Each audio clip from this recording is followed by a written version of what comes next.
I think it was about 10 days ago or 2 weeks ago, I noticed that I needed something to lift my mind.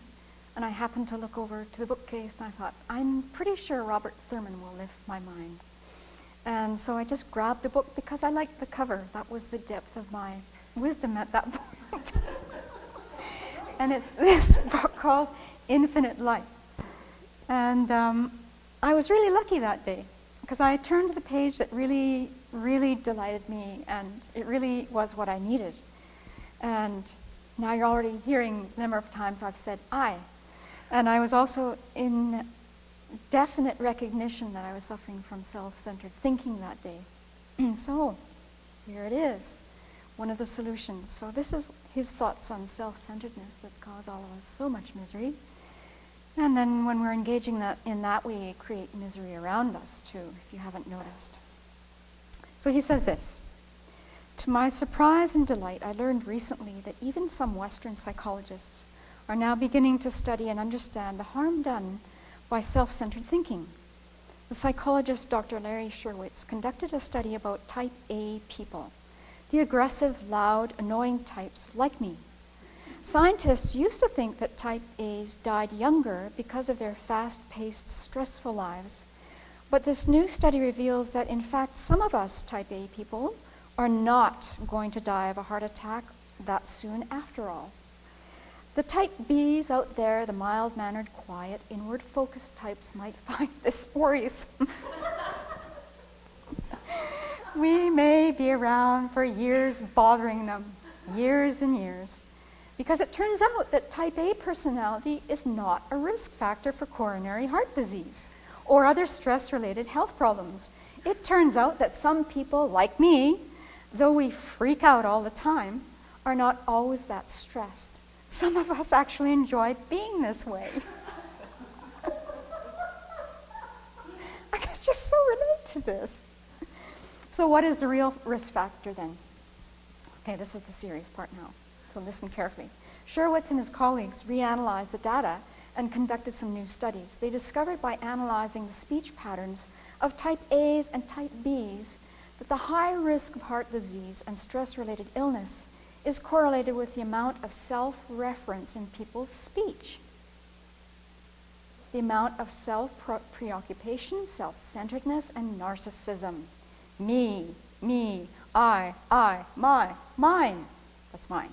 My golf course, my country, my club, my job, my salary, my way, my family, my religion, my shrine, my guru, mine. And most of all, mine.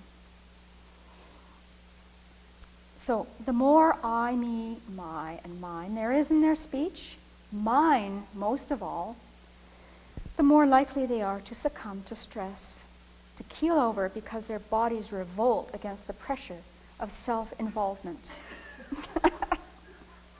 Whereas some people, although they're aggressive, annoying, loud, and seemingly stressed, if their overall motivation is altruistic and they don't pay too much attention to themselves, they live longer. And the quiet type Bs, who are also more concerned about others, not necessarily out of any altruistic religious inklings, but just naturally not paying much attention to themselves, tend to live longer too. So I find this study amazing, says Robert Thurman. I was with the Dalai Lama, and when he heard about the results, he was intrigued and very pleased, and he said, "Oh, really? Let me see that paper." In Buddhist psychology, we also have this idea that obsessive self-preoccupation, possessiveness and selfishness and self-centeredness is life's chief demon. So I was very intrigued about this research that was done by Dr. Sherwitz, and I was messing around this week trying to find out if something more had happened since 2004, and it doesn't look like it. But in my searching, I found another story that just supports this, and I thought I'd share it with you. And this is a story by Victor Chan, who has co-founded a center in Vancouver, Canada, called the Dalai Lama Center for Peace and Education. And he's co-authored 2 books with His Holiness. The first one, the older one of the 2, is The Wisdom of Forgiveness, and the most recent one, which came out last year, which I don't think we have, is called The Wisdom of Compassion, Stories of Remarkable Encounters and Timeless Insights.